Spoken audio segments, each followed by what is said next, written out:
groups playing a big role in the debt ceiling debate, including the Club for Growth's David Keating, who's urging conservatives not to blink. David, it is good to speak with you. You heard the comments Senator Warner made at the end of the interview that he has not heard any business leaders come out and be vocal on this issue. Would you agree with that? Do you think that business leaders have been silent on this issue?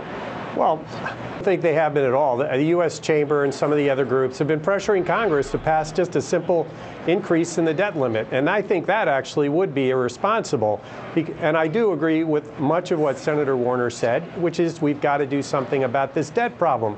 But one thing he didn't talk about that's key in getting this problem solved is economic growth. And if we're not just going to be able to cut our way into balance, we need to grow the economy too.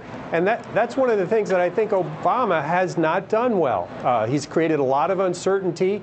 There are trade deals that he hasn't sent to Congress without all kinds of conditions. But let's pass these trade deals and help get the economy going. Cut taxes on our exports. That's what these trades. I think that most people would agree that economic growth needs to be encouraged at this point. But isn't that a separate issue? I mean, shouldn't we just be focused on? No, absolutely not. Because it has to be a part of this whole entire deal that with the deadline of August 2nd? No, it doesn't. But it's a huge part of solving the problem, because if the economy grows, that cuts a lot of spending automatically. It creates more revenue without having anyone to vote for a tax increase. It's one reason why the trade deals should be done. Another key element of this that we're talking about, and a lot of conservatives in Congress are talking about, is what we call cut, cap, and balance. One is substantial cuts. Two, caps, so we have targets to hit for the future fiscal years, and then a long-term constitutional amendment to provide long-term balance. Yeah, we appear to be in a situation now where the Republicans are considering scaling back the tax breaks, and we heard Eric Cantor speaking just now. I should explain to people that are not aware of your organization. You were created in the 1980s by Wall Street conservatives, and at the moment you're funded notably by some big private equity players in the Boston region. What do you think of this suggestion that the sacrifice be taken over to the hedge fund and the private equity community, and that some of the tax breaks they get, as Cantor is referring to, should be changed, and that what is wage income is taxed as wage income and not as deferred interest? How do you feel about that? Well, look, I think that's what the tax code says today. If it's wage income, it's taxed as wage income. If there's capital gains income, it should be treated at capital gains rates, and we shouldn't try to figure out a way to convert capital gains in some other form that it's not.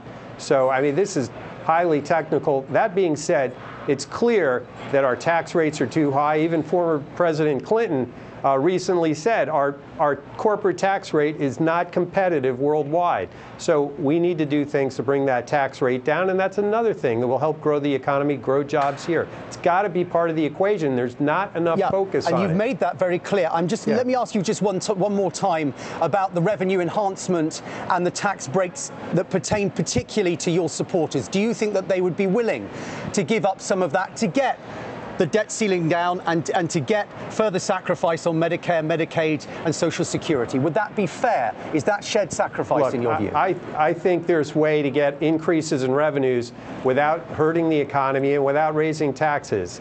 And if they can come up with ways to do that, then great. I think it can be part of the equation.